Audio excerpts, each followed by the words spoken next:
Good afternoon, everyone. Welcome. We'll just give a few moments for everyone to be able to log in. All right. I see people joining in.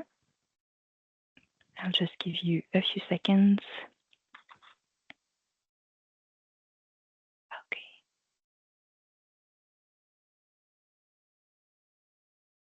Okay, let's get started. So good afternoon, everybody, and welcome. Thank you for joining us for this webinar. The webinar title is Can We Still Eat Seafood? Adopting Responsible Consumption and Production of Seafood, Freshwater and Aquaculture Products to Protect Marine Biodiversity. This webinar is a partner event of the European Green Week, and today is a special day because today is Sustainable Gastronomy Day across the world. And as we will be talking a lot about seafood and fish, I would like to ask you to write in the chat where you're joining us from, but also what a seafood or fish dish is that is popular in the area where you come from. The speakers can also do this if they wish, so that we get a bit of inspiration from all over Europe. My name is Clara Boissenin. I'm a European project manager and a science communicator at Ecsite, the European network of science centers and museums. I am involved in the EU-funded project Mr.Goodfish3.0 as communications manager, and it is my honor to be your moderator today. I am joining from Brussels in Belgium, and our most famous seafood dish would be mussels with fries. So not exactly the season in the North Sea right now, but we can still find sustainably farmed mussels at least. And I see that there are a few people already sharing some of their dishes here. So we have people in the Netherlands who eat earring, in Cyprus, grilled sea bass and sea bream, yes. Yes, in the UK, Norwich fish and chips, of course. And I'll take on more of your suggestions, keep them coming, so that we get different ideas of what seafood can look like across Europe. So this webinar is co-organized by two European initiatives called Mr.Goodfish 3.0 and VERIFISH, both funded under the European Union Research and Innovation Program Horizon Europe. Both projects are part of the European Union's mission Restore Our Ocean and Water by 2030. Mr.Goodfish 3.0 and VERIFISH, they work together on awareness-raising campaigns across Europe on responsible consumption and production of seafood, freshwater foods, and aquaculture products. They decided to co-organize today's webinar because they realized that as demand for seafood is growing all over the world, and with people being more and more aware of issues related to, for instance, overfishing, we need to talk about transitioning towards more responsible consumption and production of seafood. Some of you attended the last event of this webinar series on the 12th of June, but today is a little different. Because it's Sustainable Gastronomy Day, our panel will welcome professionals from the culinary sector. And this will help us address the role of sustainable gastronomy in facilitating this transition, which is a very important role. So let me just show you what our agenda will look like today. We will first start with, welcome and introduction, which is what is going on right now. Then we will have a presentation of both the VERIFISH project and then Mr.Goodfish 3.0 before diving into our panel. I will have some questions for the panelists, but there will also be plenty of time for you to ask your own questions. And then we will be closing by 3:30 Central European time. So I would like to thank you all for joining us today. I see we have a few more reactions here in the chat, some other ideas of dishes. I see, for instance, some grilled fish for the north of Italy, northeast region with trouts. I see in Finland that smoked salmon is actually very popular. In Tromsø in Norway, so we're going really far north there in the Arctic region, and we're looking at dried cod or clipfish. In Boulogne-sur-Mer, herring and mussels as well, as in the Amsterdam and Belgium region, and in the south of France, the bouillabaisse recipe from Marseille, and in Brussels, mussels, of course, just like I had mentioned earlier. So we have a nice diversity of people joining us. keep them coming so that you can keep inspiring other people who are here in the meeting with us. And in the meantime, I'm going to give the floor to our first speaker, Sara Pittonet Gaiarin, who is Senior Manager at Trust IT Services in Italy and the Project Coordinator of the VERIFISH project. I will stop sharing my screen and you will be able to share your slides, Sara. The floor is yours. Thanks a lot, Clara. And I hope you can see my slides properly. Yes, we can. Yes, okay. Good afternoon, everybody. I am Sara Pittonet. I'm the honor to be the coordinator of one of the two initiatives that are hosting this webinar, and it's the VERIFISH project.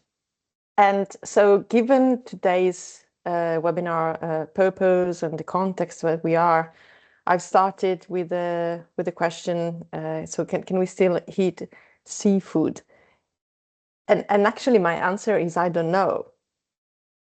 And as I don't know, maybe there are many other people outside that don't know. We might have consumers that care, especially on environmental and ethical aspects, that can have concerns about where was the fish caught, or if the stock that it comes from is at risk, or with which gear type has it been caught. But there are also other type of consumers who are more health conscious consumers who might have the same question but not the answer, and they might wonder if they can still eat seafood, in particular in relation about its nutritional value or the risk for pollutants and contaminants. And they might ask themselves, how was it fed in case of aquaculture in particularly. So today is the Sustainable Gastronomy Day, but sustainability of the global food system is a growing concern, as we know, and even more in sectors such as fishery and aquaculture that rely almost totally on natural resources. And to enable sustainable choices, consumers need information first, information about sustainability, which we know is a very complex value to assess, which entails aspects linked to nutrient values, as well as provenance of the products, potential health risks and benefits. And here's where the VERIFISH project comes in. The VERIFISH project started almost a year ago to set up a framework of verifiable sustainability indicators that altogether should provide information about environment, nutrition and health and socioeconomic aspects for both aquaculture and fisheries, hopefully simplifying the very complex landscape that relates to sustainable fisheries, and providing all the actors in the value chain with this type of information all in one place.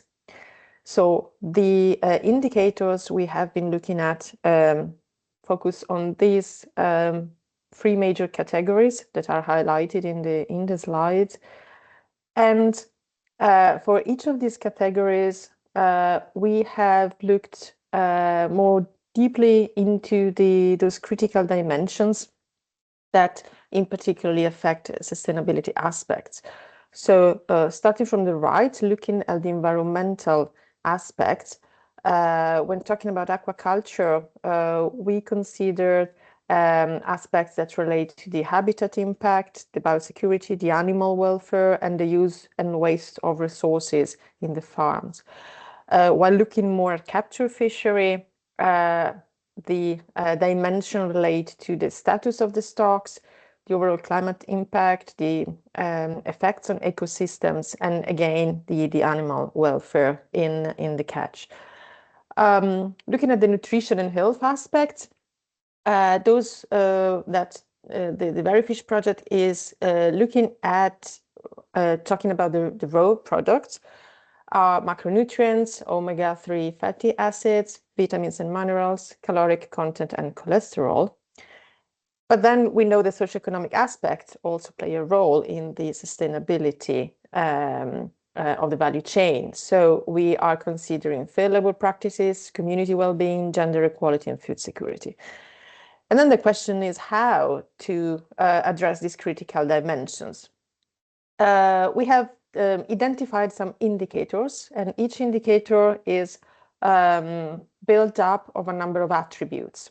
So we've gone deeper into the analysis, and we have, from the generic categories that we have identified, we have gone down into a further classification. So if you look at environmental concerns, for instance, for aquaculture, we are considering aspects such as the stunning of the animals, escape potential, freshwater use, antimicrobial therapeutic treatments, survival rate, and more. For capture fisheries, we are looking again at stock status, of course, but also fish mortality, gear loss, again, stunning and the way the fish is killed, stock management, impact mitigation, in particular environmental impact mitigations. These attributes are a lot, and we have looked at those also from the point of view of nutrition. So again, we are looking at how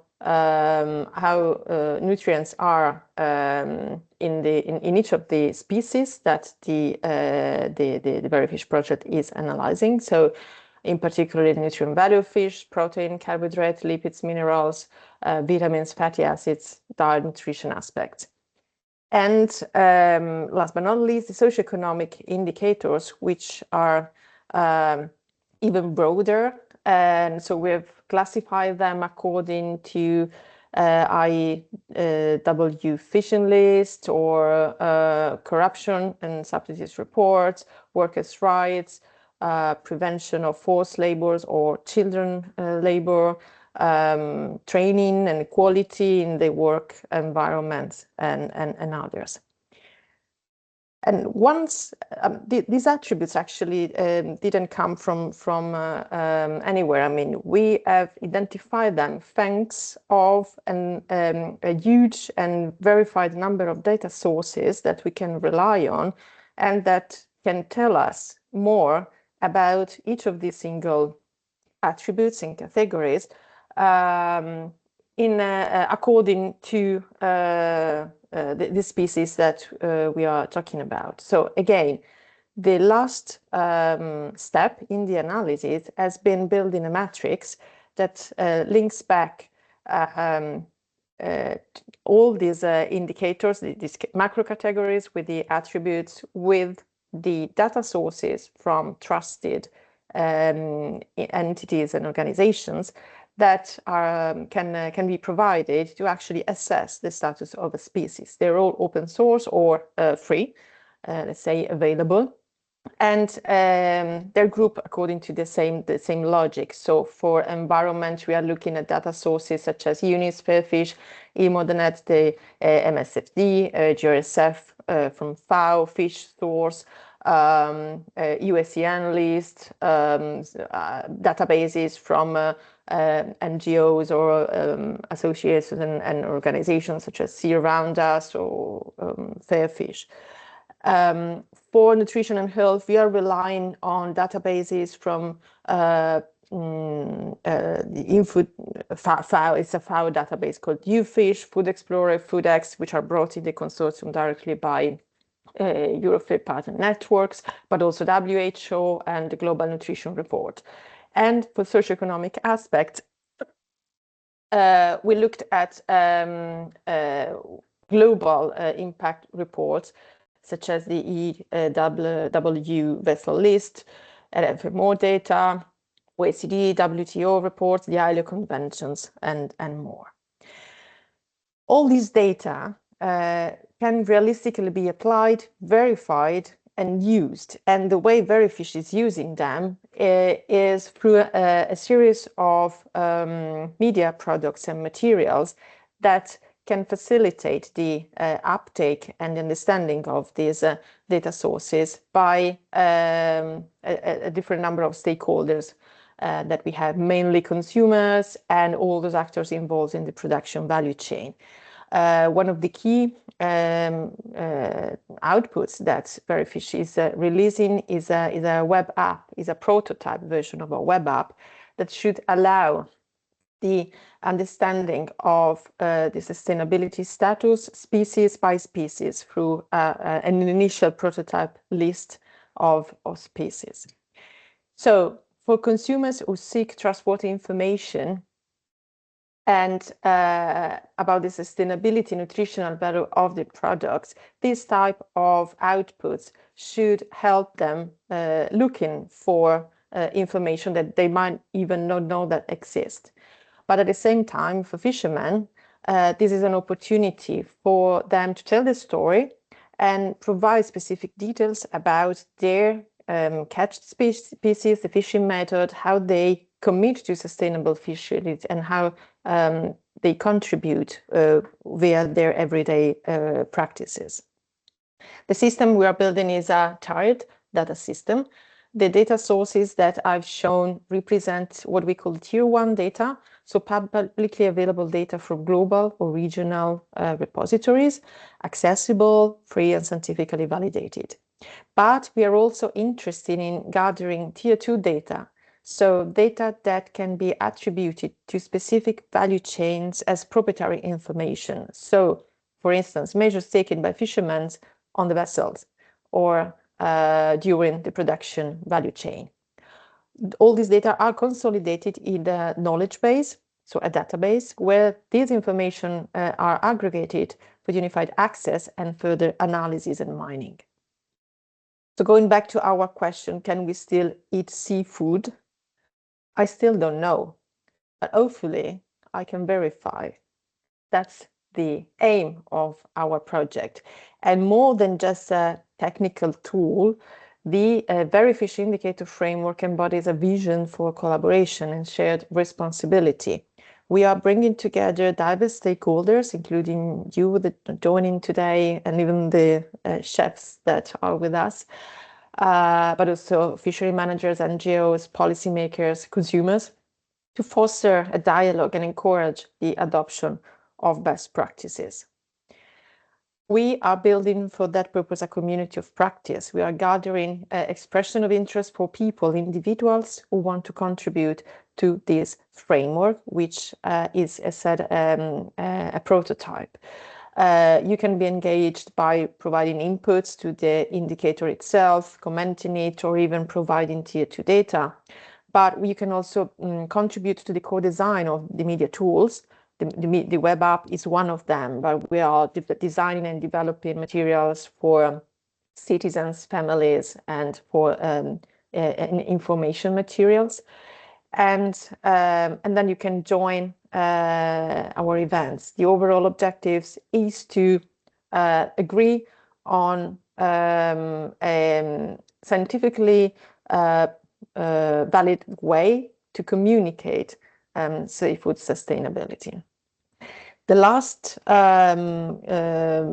say, outcome that I want to share with you today is a CEN workshop agreement. So VERIFISH, as part of this mandate, is also delivering a preliminary standard information about how to communicate seafood sustainability.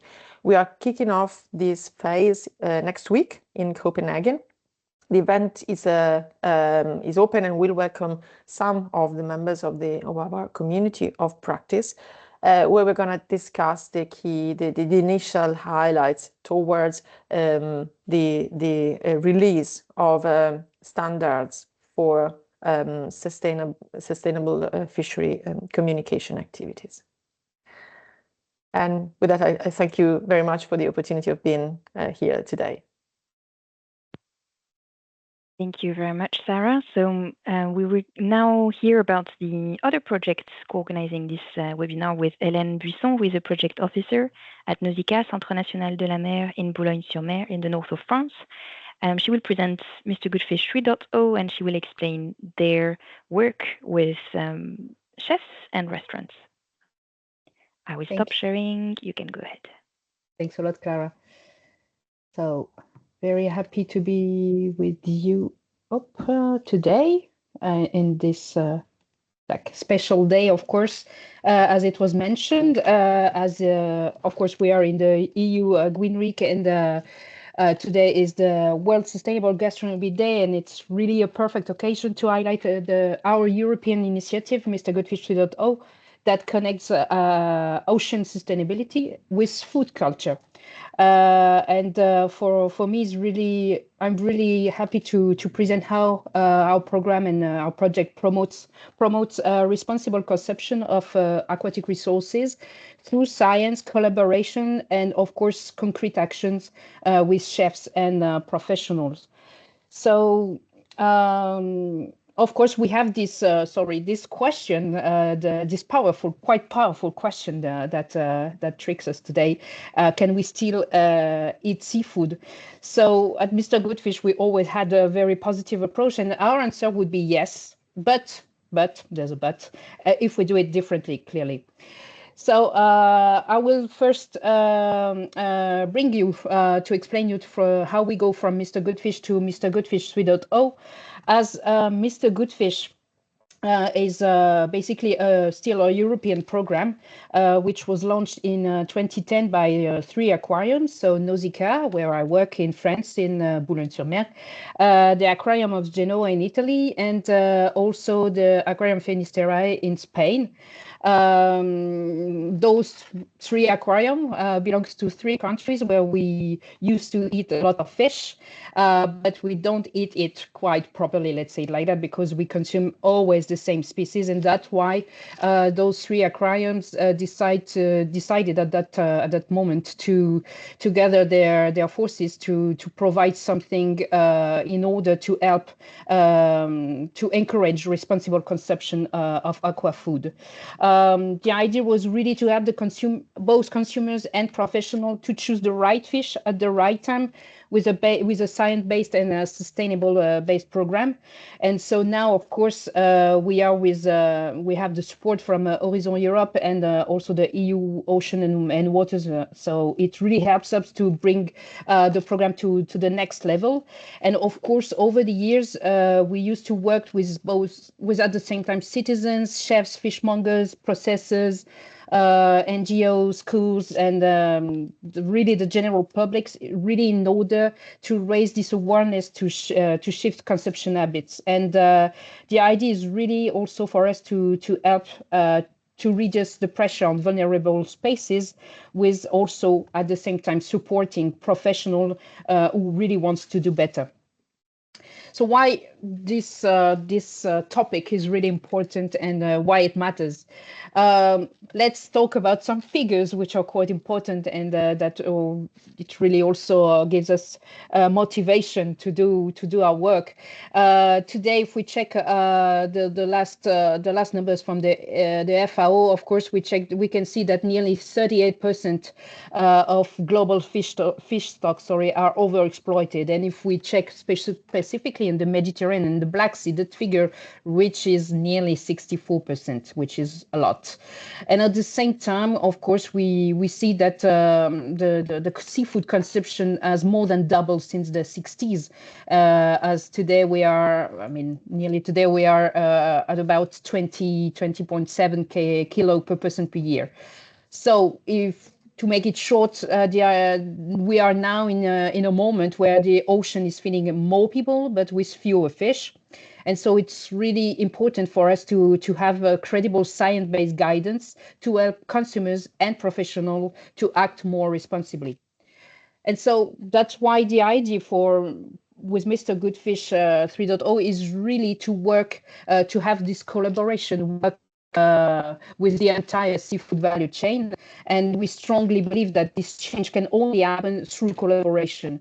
So that's why we work hand in hand with a wide range of partners, from fish frozen producers, wholesalers, fish markets, fishmongers, and of course chefs and HoReCa sectors, which is for us really important, because they are really at the real interface between the consumers, general public, and at the same time with all the others professional.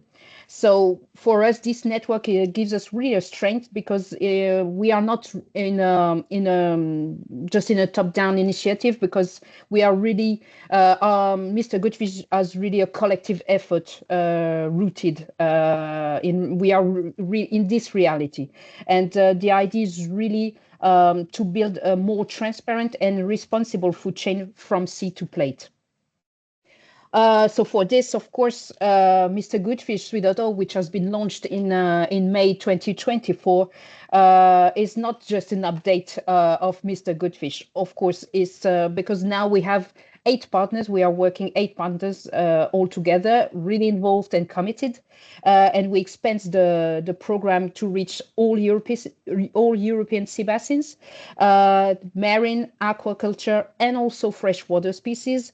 And we really bring a new phase of digital empowerment and data harmonization. What is really important also in our project is, of course, the methodology. It's definitely the base of our project. And first of all, we can talk about the wide marine species methodology, which is really the foundation of the program. And you probably know that the reality actually is quite complex, because not all stocks of species are assessed or documented. So we really use a tier decision making framework, included and based on the best available science. And of course, so when we have a formal scientific assessment, so of course with based like from ICES or national bodies like IFREMER, for example, we would take those data, and then we will also use some criteria based on the fishing pressure, the spawning biomass, and we will also check whether the fishing occurs during the reproductive season, and whether the species is caught at or above the sexual maturity. And if those thresholds are met, then the species can enter in our seasonal recommendation list, because this is what we do, seasonal recommendation list. And what if we can't find a formal scientific assessment? Of course, we created we have another framework which help us to take a really serious decision. So we will check the available biomass indices with research surveys that we can find, and observation. When we can have those numbers, and then if we have some, for example, some doubts or hesitation about excluding a species from the list, then we will also go and check for some stakeholders' input from fishers or local experts. And of course, we will still apply the same biological filters, the maturity size, the seasonality, which means like outside the breeding season, and of course, this notion of targeted and non-targeting fishing. And if those or these indicators are positive and stable, which is very important, then we can consider that the species can be eligible to enter in our recommendation list. And if not, it's simply excluded, regardless of the consumer demand. So for us, this methodology is very important because it really helps us to promote and to highlight lesser known species. And lesser known species, but species that are more sustainable, and we avoid. It helps us also to avoid those with many uncertainties. So, as you see, is a really science-informed and precaution-based approach that supports at the same time biodiversity and at the same time seafood culture, because we provide, we make some focus on lesser known and species, and it can be super interesting for chefs. We also work, of course, on farm species and aquaculture with also a solid methodology and with other criteria, of course. So we have We have a specification which has been done by species, but still with the same framework. We make a focus on the type of feed used. Of course, we are also looking for breeding practices, and of course we include we are giving a lot of importance to animal welfare. And again, all those assessments are reviewed by multidisciplinary committees, which including scientists, NGOs, and of course producers. And to complete our approach, we will work, thanks to Mr.Goodfish3.0, on freshwater wild species. Because there is quite a strong demand to include freshwater species and to have this responsible look on those type of species, because and of course it's important when we work as a European project, because many of those species are really key to culinary tradition in Europe. And especially in inland countries. So the idea is really to build a dedicated methodology for those species, and also to support responsible local consumption, thanks to local actors that will help us to work on that topic. Of course, to make this alive and to make it available and understandable, we really need to get a brand new digital ecosystem, which will be proposed through a new app and a new website, which will be soon under development.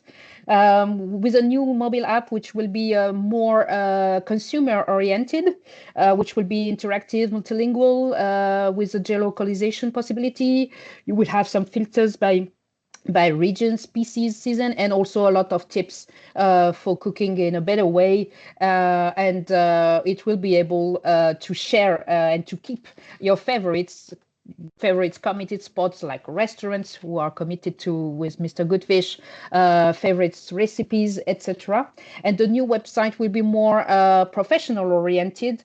So the idea is also to provide, of course, our recommendation by basins, by species, and to provide them also a lot of tools to communicate, to provide also some event calendars, for also to show that anywhere in Europe, you can find some events or some a community which is really committed to support responsibility for aqua food consumption. So the idea is really to have those tools to be more connected, in a more dynamic and more user friendly. As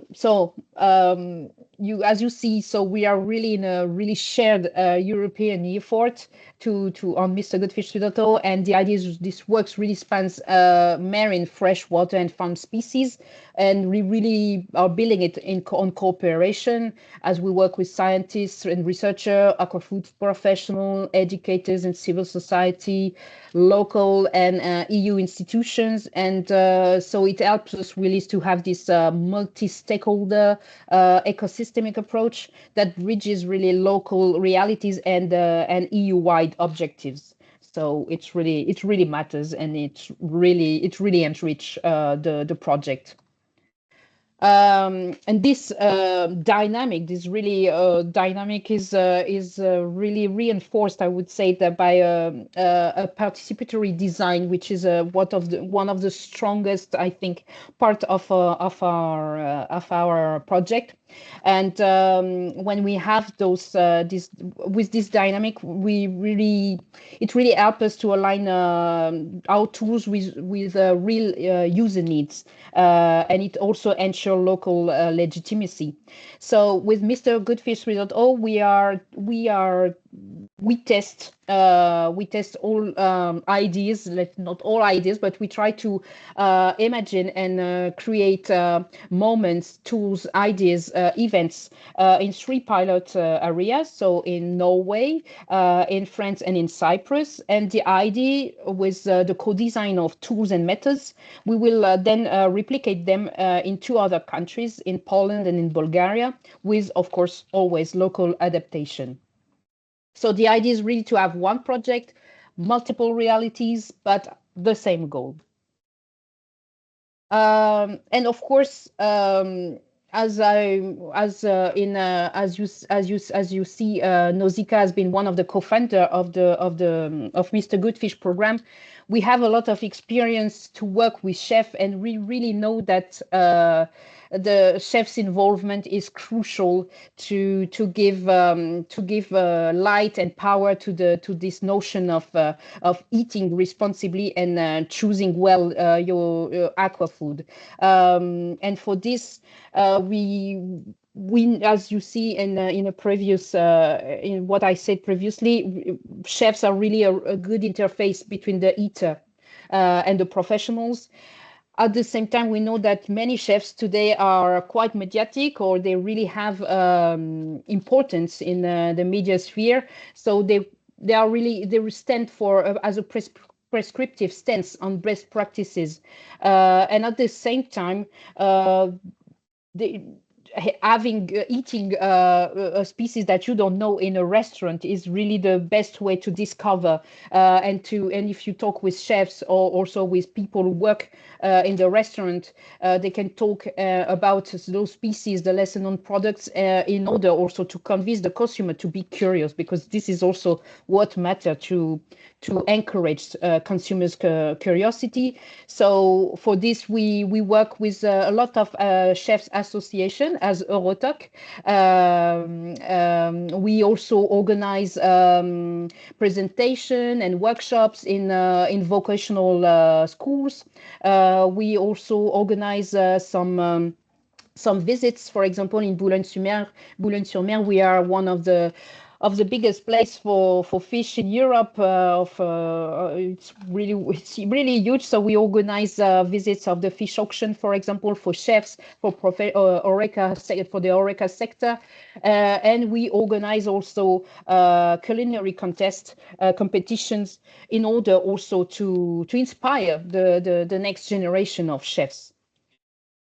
So the idea for us is really, through all those actions to come, is really to help the consumer to shift his or her habit toward more responsibility, and to include this notion of responsibility when I'm going to eat or choose a fish to cook, for example. The idea is also to support professionals who want to commit in more responsible practices.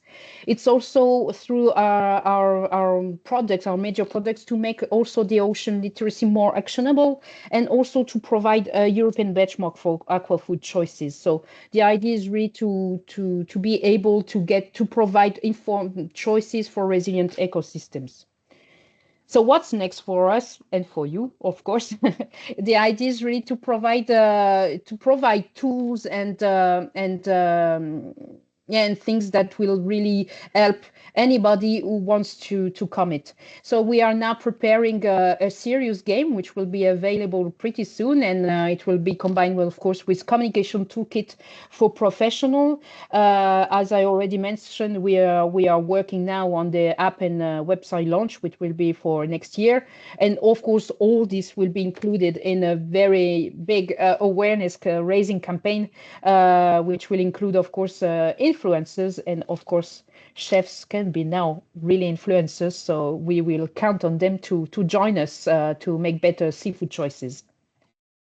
So to end and to close my presentation, can we still eat seafood? I would say still yes, but of course by choosing the right species at the right time and from the right place.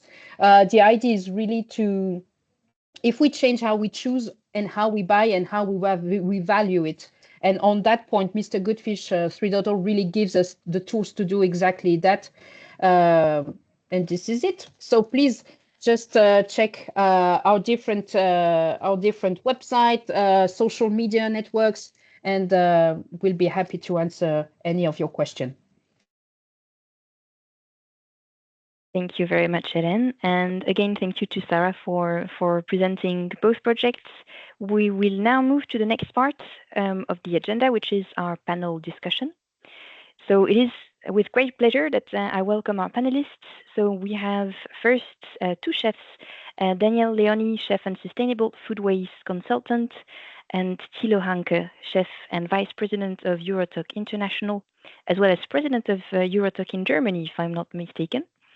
We will also hear from Michel Boonstra, co-founder and project manager of the catch welfare platform based in the Netherlands, more on the fisheries side of the value chain, and Frédéric Bayer, content and outreach manager at EUFIC, the European Food Information Council. So before I open the floor to the panel, please remember that you can ask questions at any time. I will first have a few questions myself for the panel, but if you would like to ask them anything, you can do this using the Q&A function. There is a Q&A tab at the top of your interface on Teams with a speech bubble and a question mark. You can go in there, write a question. If someone else's question is of interest to you, you can put a like or vote it upwards using the little green arrow that will appear under the name of the question. And I will just make sure that I pick up on the questions later on in the panel. But now we will dive right into the presentations.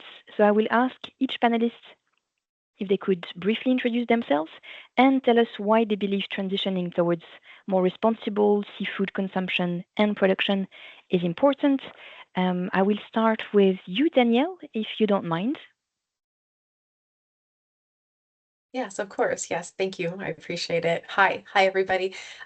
My name is Danielle Leoni. I am a chef, and I'm known for sourcing, cooking, and advocating for sustainable seafood. So over the years, I found that cooking is a much more profound task than just filling somebody's belly. It's a way to tell a story, and not just the story of the flavors on the plate, but of responsibility and resilience and respect for our entire planet. So as a chef, I believe that our work isn't just about feeding people, but it's really about fueling and feeding change. And I believe that this transition is incredibly important. It's urgent. And as a chef, I see it constantly as I try to source and prepare a menu. You see when something's not available, and you see when a fish is available but isn't rated as a good choice anymore. Maybe it's red listed. And then you see the season shift, and you see the planet becoming warmer, and the seasonality and what is available is quite different. And so you're always pivoting, which is a chef's responsibility, and it's what we're good at. But you can definitely see that the ecosystem is strained for sure. But I mean, I always see solutions, and the way I see this as an important transition is it's a way for more chefs on a broader scale to embrace more responsible practices. So sourcing from fishers that are fishing as best as possible, really going ahead and supporting people that are in an improvement process, and understanding that aquaculture isn't always a villain, but has potential. And just seeing that as we make these more informed decisions, we are also able to share stories with our diners. And then that's when we're able to not just shift the sourcing, but also inform all the eaters, because every day a chef is at the table, right? We're always at the most intimate space where we're letting people fill their bellies, and they're very vulnerable, but they're also impressionable, and they can be quite enthusiastic and really taught to make delicious and very, responsible choices. Thank you very much, Danielle, for introducing yourself and your perspective on the issue. I will then go to our second chef, Thilo Hanke, if you could introduce yourself and tell us why you believe this transition is important. Yes, hello. Thank you for inviting me. My name is Thilo. I'm from Germany, just around Frankfurt, so not at the coast, to be honest. I'm in the catering industry for 30 years now, and I'm the vice president of Euro-toques International and president of Euro-toques Germany. We have about 4,000 chefs all over Europe. So yeah, they are all aware of the responsibility of all that thematic. And I really think it's a very, very important story. It's about the natural global balance, but also for the fish is a primary source for proteins of billions of people, and so we must be sure to ensure the habitat. So I really think we have to be more transparent for all the consumers, because consumers don't come to restaurant only for taking food, for eating, but they are really they want to be amused. So they really want to have this storytelling. I'm totally agree to Danielle. The storytelling in the restaurant is very, very important, and they want to know where does the fish come from. Is it good fish? Is it a season? Is it regional? Where does it come from? How it is catched? And this is a very, very important story. So I think it's manageable. Thank you very much, Thilo. And then we will go to the other side of the value chain with Michelle. Michelle, would you like to introduce yourself and tell us why you believe this transition is important? Yes, I'm Michelle Boonstra. I'm here on behalf of the VERIFISH project, where I'm responsible for the sustainability indicators for wild captured seafood, because that's mainly where my expertise is at sustainable fisheries and fish welfare in particular, because I also run a platform, the Catch Welfare platform, which is about fish welfare in fisheries. And why I think it's important? Well, I think it's important because seafood is complex. There's a lot of different fish, and a lot of different ways it's caught.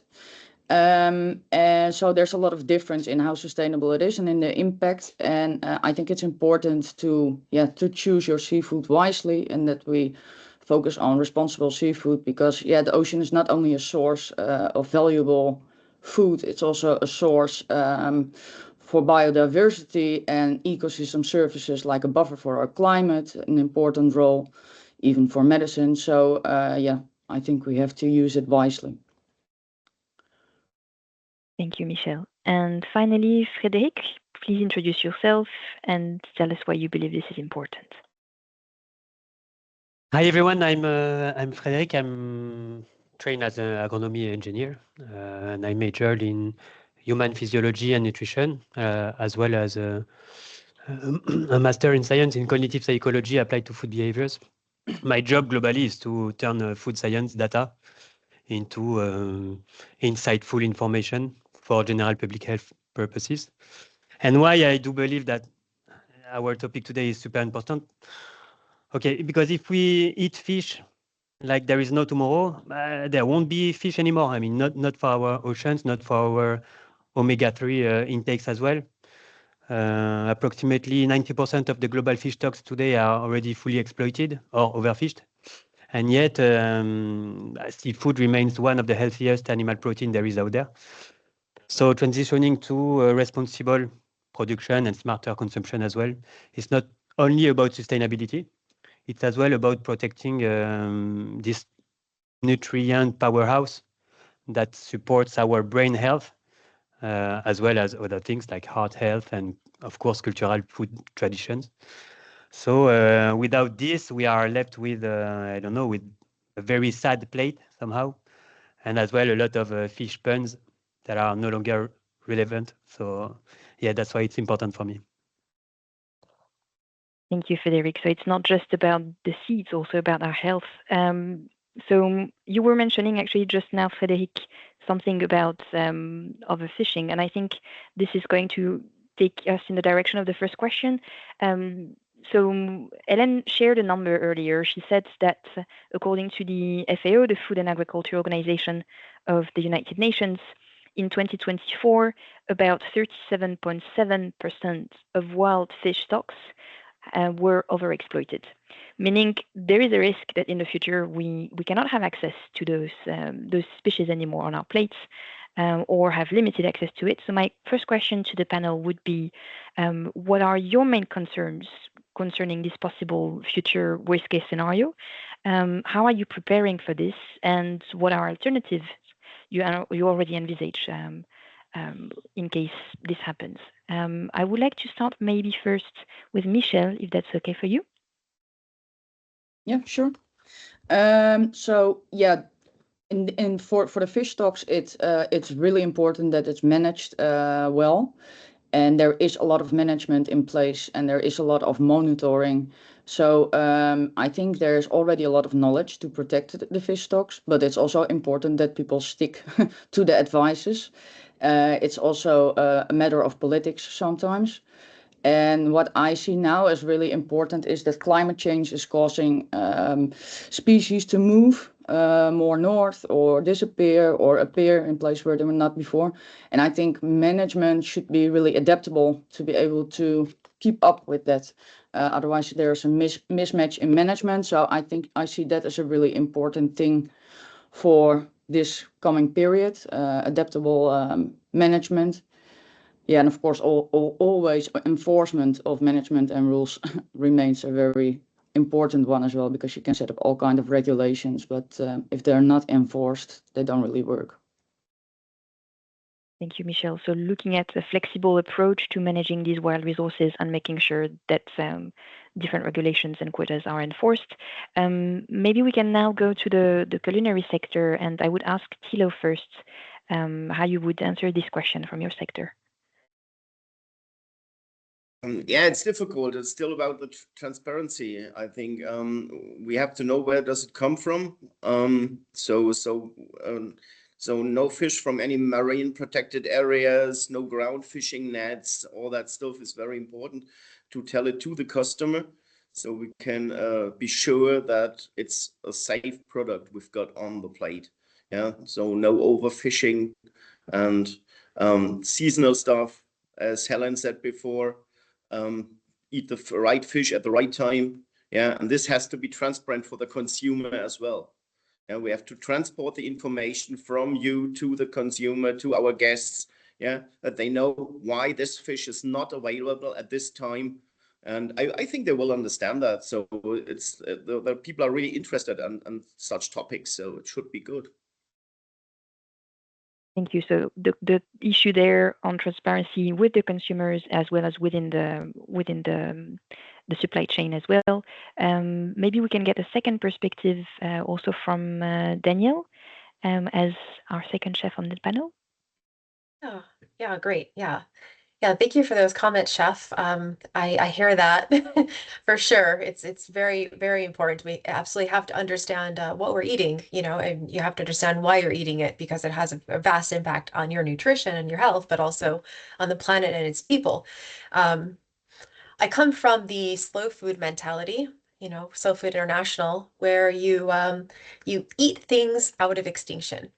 Isn't that fun? So we don't abstain, we eat. And how I'm seeing this is through tools like VERIFISH, through tools like Mr.Goodfish 3.0. It's about full traceability, full transparency. It's about honesty. It's about whether it's customer facing or if it's with your colleagues or if it's with your staff or whomever you're in the room with at that time, is being very blunt and very honest about the state of things. That if we keep sourcing and eating how we're doing it today, it's not going to be there for us tomorrow. It's not going to be there for our future generations. So it's incredibly imperative and urgent. It's critical that we take action. And when we put something on the plate, we can say, all right, today we're eating this fish. Maybe it is from a stock that is mildly depleted, but maybe there's a fisher out there who is using a very special catch method and he's not disturbing the ecosystem and he's catching it at the right time because it's perfectly seasonal. It's like that crazy story, you know, as a chef, that's our job, to bring those special circumstances to the plate. And it's our job as chefs to show other chefs that it's possible. And all you have to do is take a little bit of your time, and it might be a little bit of your personal time, but we don't have a lot of, because it's important, and make that difference. So I just think that if we don't shift how we source, and even what we celebrate, we're not going to have choices at all. And we have to celebrate our plates, and we have to keep up to date, and we have to tell the stories constantly. And that's what chefs do best, is we tell the stories on a plate. Thank you very much, Danielle. So here the question rather of staying honest, making sure we tell the full story, and that we also celebrate the positive elements of our food. I will now go to Frédéric. How would you answer the question? How do you prepare for a scenario like this one? But these FAO figures are alarming, of course, but they are not surprising, you know. What worries me the most is it's not just the ecological collapse. It's the nutritional and cultural hole, the vacuum that we will face if we leave seafood, if we let it quietly vanish from our diets. Because fish is not just a food group. It's a critical source of long-chain omega-3, of iodine, of vitamin D, high-quality protein, like Thilo said as well, especially in regions where you don't have a lot of alternatives, or they are limited, or they are less bioavailable as well. So if we lose access to accessible, sustainable seafood, then we are risking worsening the nutrient gaps between countries, particularly in vulnerable groups like pregnant women, children, the elderly, especially in countries that are far from the sea. But we are also talking about the collapse of food traditions. So you have coastal communities everywhere around the world. You have cuisines that are built around, I don't know, anchovy, herring, sardines, things like this. So the loss is not just environmental, it's deeply social, personal, behavioral. And once that happens, it will be incredibly hard to reverse, actually. So how are we globally in Europe preparing for this? First, by diversifying, so that's the whole point of this conference as well. So we need to shift consumption away from this narrow set of popular species like salmon or tuna, things like this. And we have to promote underutilized, we call it low trophic or lower impact species that are just as nutritious as the big ones. And second, you have little innovations, of course, like algae-based omega-3 or fermentation-derived seafood alternatives, things like this. But they must first earn consumer trust, which means a lot of transparency, of taste, familiarity, and it's not for today.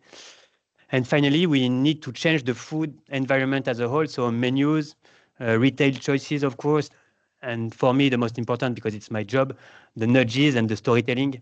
Everything must make the sustainable choice feel easy, feel desirable, and part of the norm. It's not a sacrifice. It should be really part of the norm.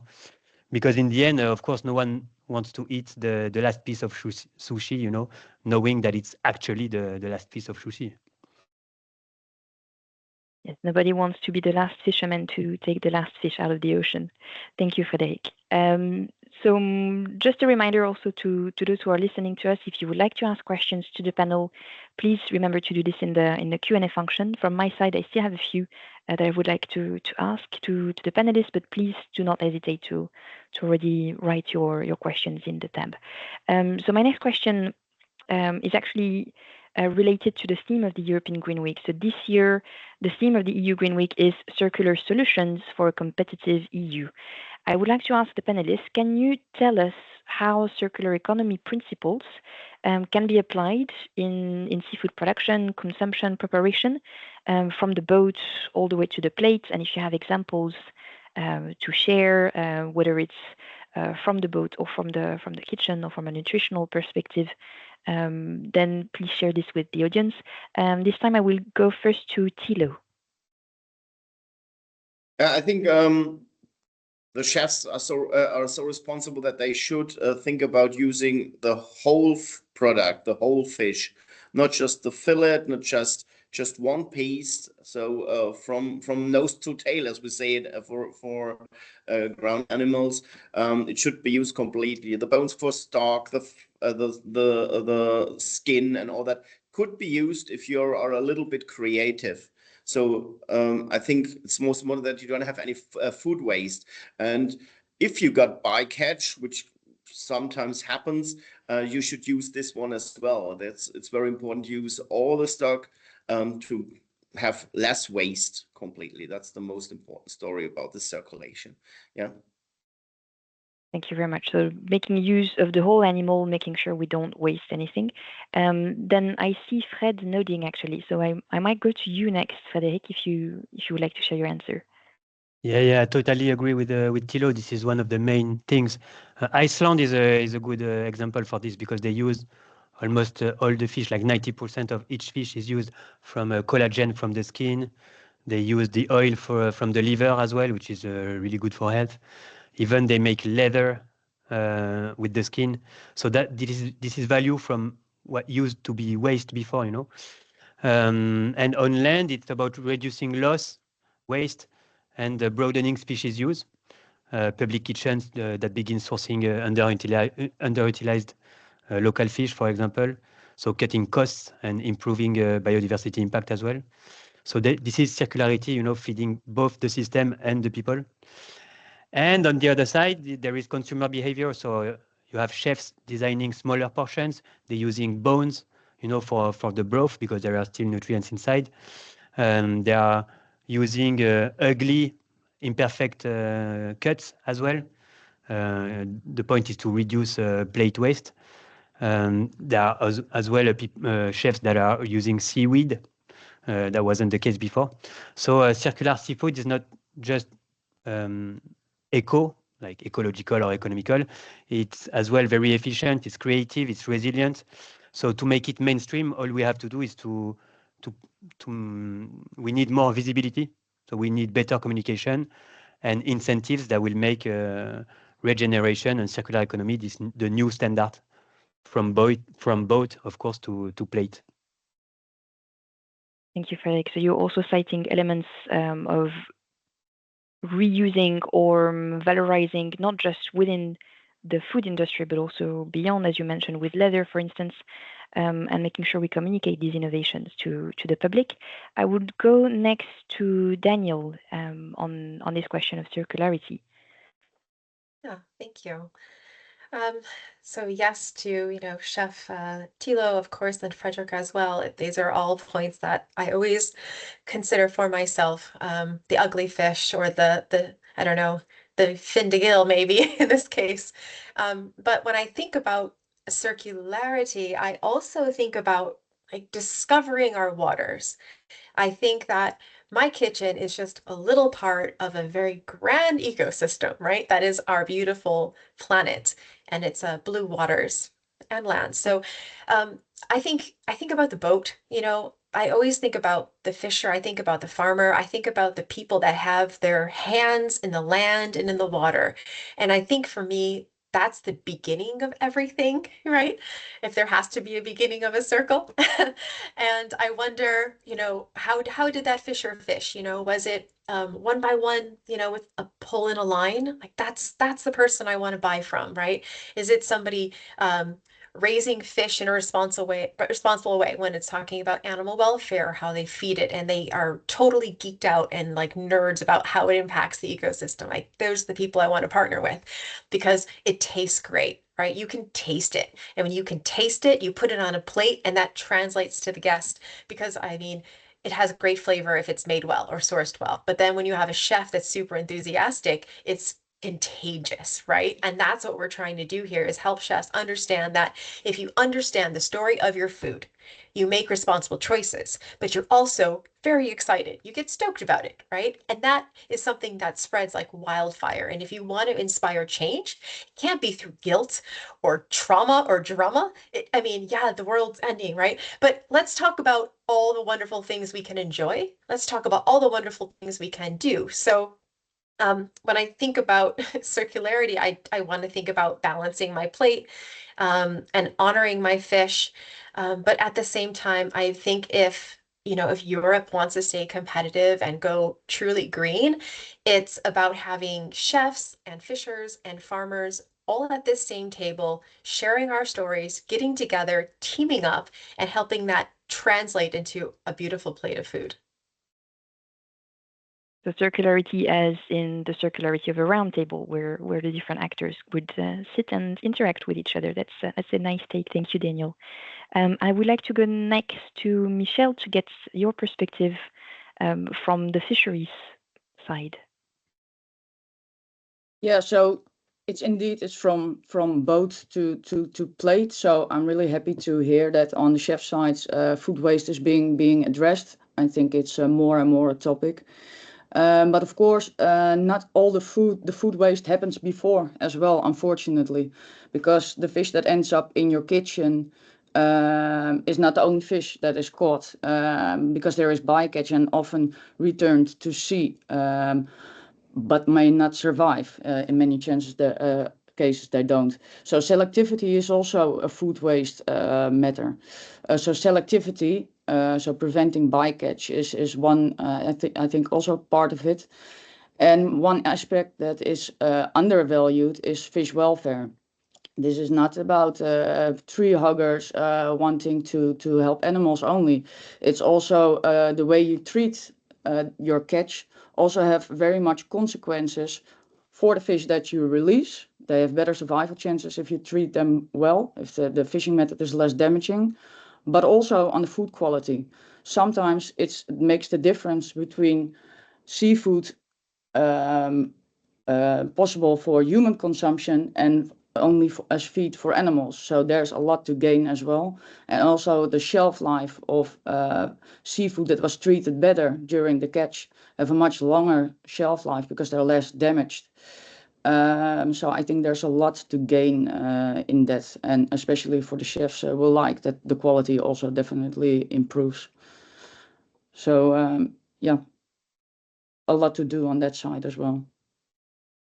Thank you, Michelle, for sharing your perspective. So here we're rather talking about how to manage bycatch, how to avoid bycatch, and also looking at making sure that there is consideration for welfare of the animal, not just out of ethics, but also because it improves the quality of the product and its longevity. Thank you for sharing your thoughts. I see we're starting to get a question in the chat. I still have one question I would like to ask first before I go in that direction. If anybody else has questions, please feel free to share them in the Q&A part. So my next question to the panel would be the following. So transitioning towards this more responsible seafood production and consumption, that's a joint effort. That's something that also comes out of your responses so far. It's a joint effort with the consumers along the supply chain in the preparation of the product, but also changing behavior and changing working practices. That's not easy. That's not something that comes naturally. So one question I would like to ask is the following. In your experience, what incentives or innovations are most helpful for seafood producers, for chefs, for consumers as well to change their behavior or change their practice? And how can we apply this in the seafood sector or freshwater food sector more specifically? This time I would like to go first to Danielle, if this is okay for you.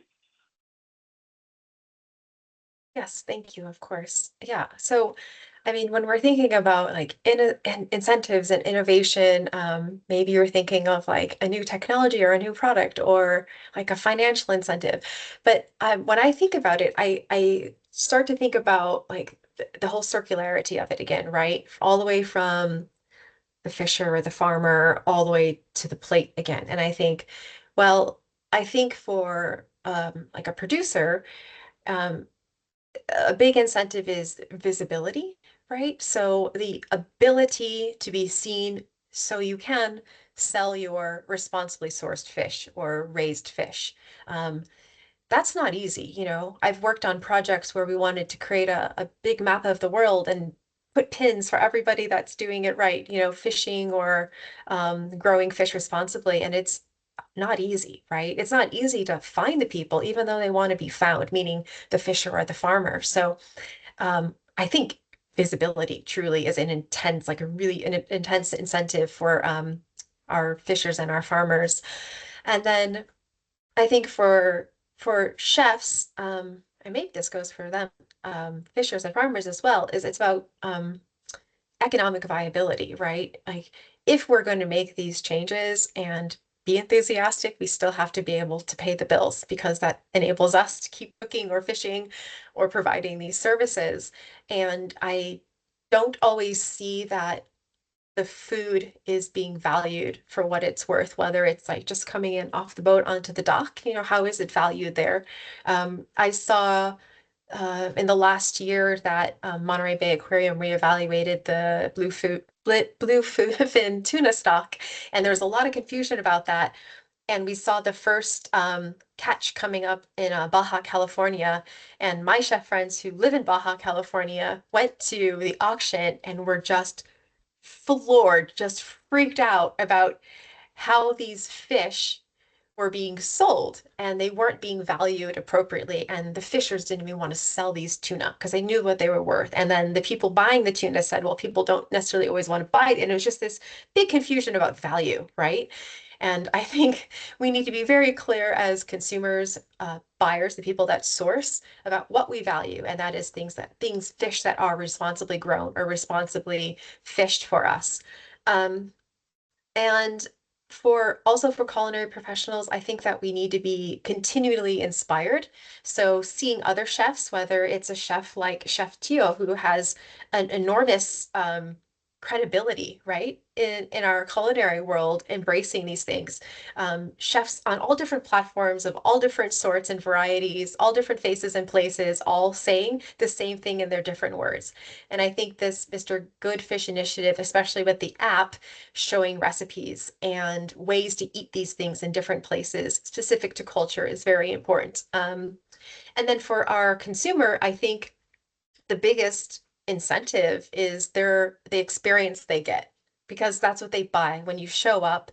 Food these days isn't just sustenance, it is entertainment for a good swath of folks that are stepping into restaurants, right, in these places.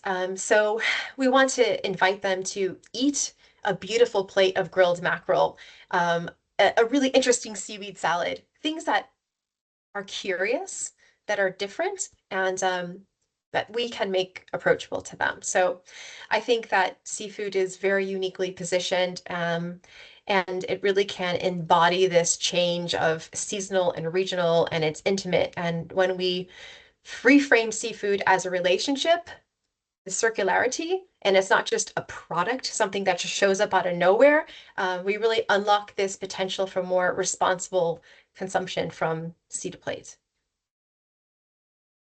Thank you very much, Danielle. I see Michelle was nodding all along when you were talking. Would you like to go next, Michelle? I didn't even realize, but yeah, I completely agree with Danielle. This is really important. I work together with a sustainable fisherman. We have a fishing label together for sustainable fishermen that are innovative. And it's so incredibly difficult to be visible. And he's doing so much. He has an semi-electric vessel. He's working on fish welfares, more selective nets. So he's really investing, but it costs money. And because his fish just ends up on the big pile, he doesn't get rewarded for it. So we're working in this label to shorten the supply chain, so the story and the profit gets preserved. And the chefs have turned out to be the best storytellers because they are really able to present things in an attractive way. And and I think people are really interested also people find fisheries charming and are very interested to hear their story. So what we do is show when he's at sea, like, okay, the next catch is coming to shore, and people really enjoy to see the story. And yeah, it's important because if there's no incentive and if it doesn't get rewarded, no fisherman will invest in becoming more sustainable. Everybody's talking about fisheries should become more sustainable, but in the end, they need an incentive. And but what is also the difficult part, that in the end, everybody says it's important, but when people have to pay, it becomes more difficult. And I think this is also very true for the HoReCa sector. It's very competitive price-wise. So there's a challenge, and that comes down to the value, the value that Daniela mentioned. Thank you, it's Michelle. a tough job. Yeah, and it's all about economic viability. At the end of the day, they also need to make money out of their work. It's their revenue, it's their livelihood. Would Thilo like to also react about this question on incentives and innovations?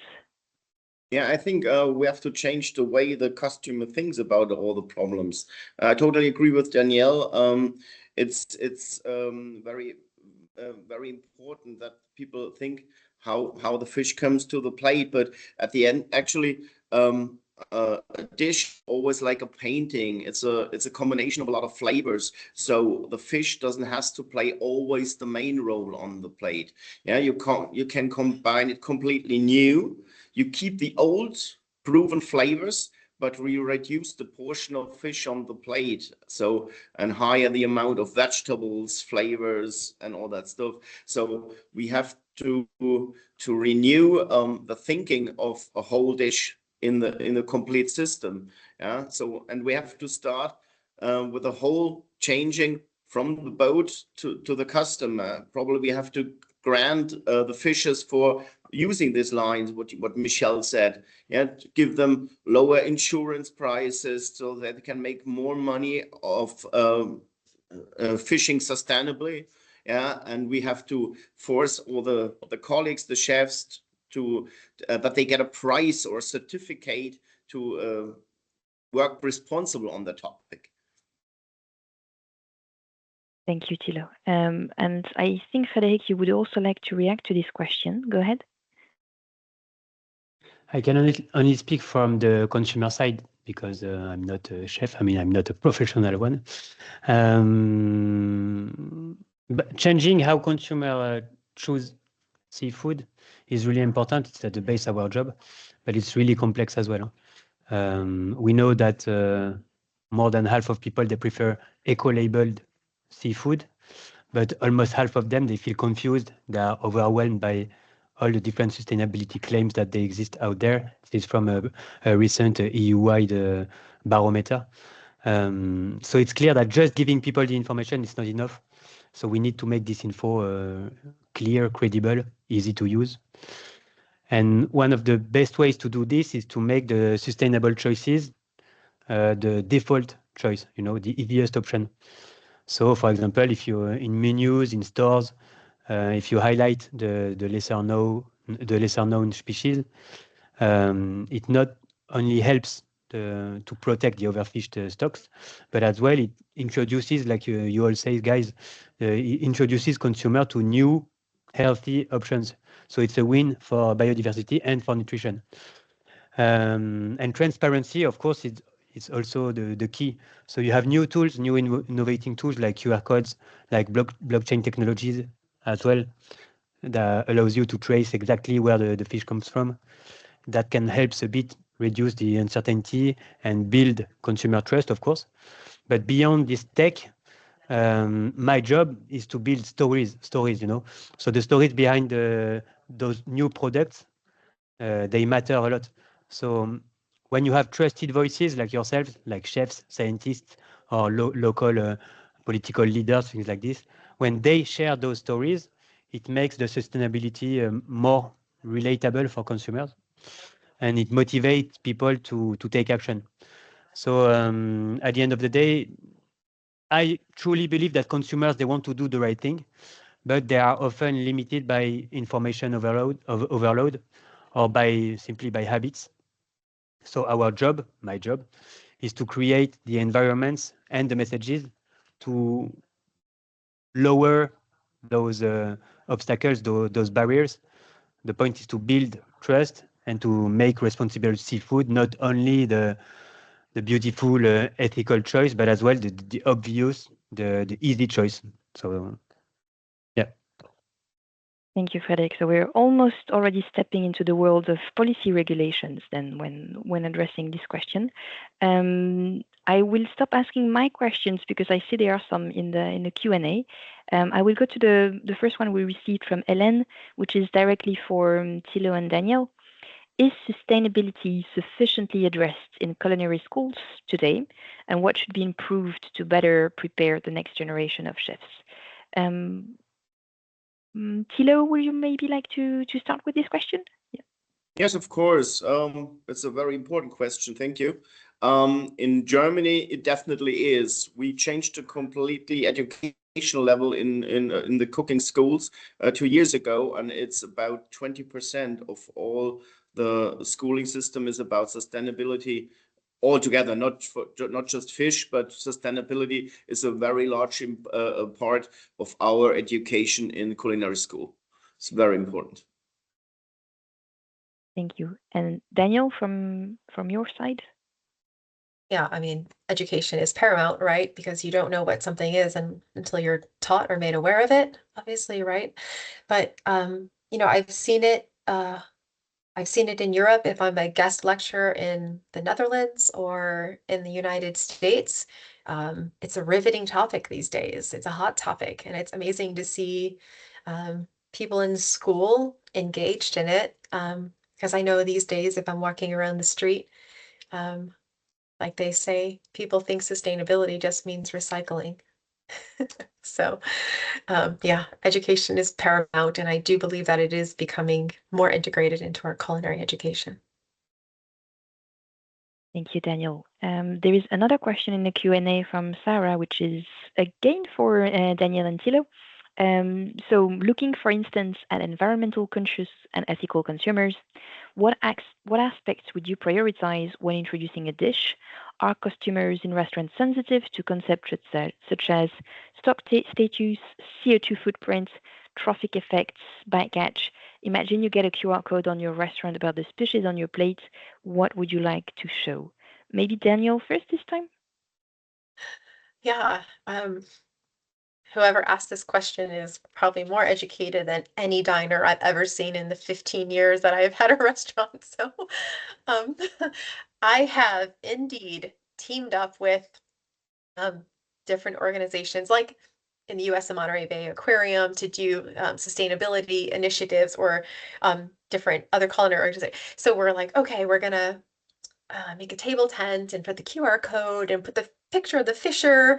And, you know, after a Saturday night and 500 covers or 500 tables that you turned, that little tabletop tent has like several cocktails splashed on it and one's under the table and somebody stepped on it. And you're just like, oh, all of it. Ew, what are they doing with my stuff? It's so valuable. The truth of it is, I do think some people care, but it is a slight percentage. If you tell them about it, then they care, but they're mostly being educated in the moment instead of coming because they're educated to experience that moment. Do you know what I mean? I always believe that as a chef or in the front of the house, your job is an ambassador for whatever you're selling. And for me, I didn't ever just believe I was selling food, but I wanted to really make a change. So every single table would get a little 1 or 2 sentence like teaser tickler about some cool zany little fish fact from the menu, right? Just to make it fun and light. It's not a seminar. It wasn't serious. Nothing like that, because it is dinner time, right? You still have to be hungry after we talk to you. And then you can give them some information, and then we would give them a little like miniature fish guide, or tell them, hey, you can have this online resource, and you can, next time you go to the grocery store, you can also buy a great fish because it tastes great, right? And I think you really have to go slow, because the majority of people just aren't looking for that. My restaurant was listed on different websites, you know, like if you're looking for a sustainable catch, you go to this restaurant. I think like one person every season would come in because they found me on that website. It's like, so, not depressing, just, you know, reaffirming that we just need to keep on telling our stories. Thank you, Danielle. And Thilo, how would you address this question from Germany? Yeah, I'm not a real friend of QR codes in a restaurant, to be honest. Yeah, I'm probably really old-fashioned in that way. So, but I think the good thing about it is you should train your staff to get the information transported to the customer, because the people wanted to be amused during their dinner. They're sitting here and they want to have the information. Give your dish a funny title, a curious title, so the people read it like a novel, and they are interested what it's on the table and what's on the plate. And so they ask the staff, and if the staff is trained well, if you got good waiters, if you got good chefs, they tell about the story, and that's the best way to transport the information. Because in my area, the people are too lazy to open up websites and to read tons of informations. They want to have the facts in a short way, probably on a funny way, and they get it transported. And so you sell the information and you sell your dish much better than in any other way. Thank you very much, Thilo. So we don't have a lot of time left. The time has been flying. Thank you for all the panelists for your answers to the many questions you were asked. Before we close, I would like to ask each of you one last question, and if you could give me a short answer: can we still eat seafood? And I would like to go first with Frédéric.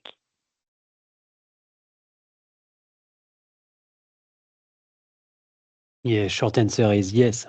That's it. We can and we should.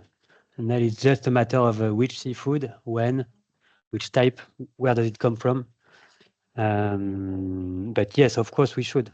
I mean, if we don't, we will, our brains will progressively shrink. So we have to. It's not a matter of should we, it's like we need to. And now it's a matter of how to keep it going for ages now. It's becoming a sustainability issue. But yeah, globally, the answer is a yes. Thank you, Fred. Michel? I'm getting really worried now, Frédéric. I never ate seafood in my life, so I'm very worried about my brain. Yeah, to answer the question, yes, I think you can if you want. But yeah, like I said last time, it has an impact, and you have to use your impact when you choose your seafood wisely. Thank you, Michel. Thilo, can we still eat seafood? I would say if you do it responsible and with respect and with the knowledge of the value of the food you eat, it's still possible. Thank you. And Danielle? Yeah, yes, I'll just let you know we can, so everybody knows it. We can eat seafood, but we have to do it differently, you know, and we have to do it together. Really, the whole circularity is paramount, and it's not just can we eat seafood, it's how do we eat the seafood, and who do we source it from, and what values does that bring to every plate that we serve. And we just no longer can afford to separate the pleasure of eating from the responsibility. And the good news is we just don't have to. It can all come to one plate. Thank you very much, Danielle. So this concludes our webinar for today. I would like to say big thank you, and I would virtually applaud our speakers in the panel. Thank you very much for joining us, for sharing your insights with the audience. I would also like to thank the two presenters, Sara and Hélène, as well as my colleague Lucia, who has been in the back end taking care of all the technical aspects of Teams. Also a very important job for this webinar. We will now close. I will check with the speakers afterwards if they would be happy with us sharing this recording of the webinar, because I believe maybe some of you would like to rewatch it. Maybe you would like to share it with some other people who might not have been able to be here today.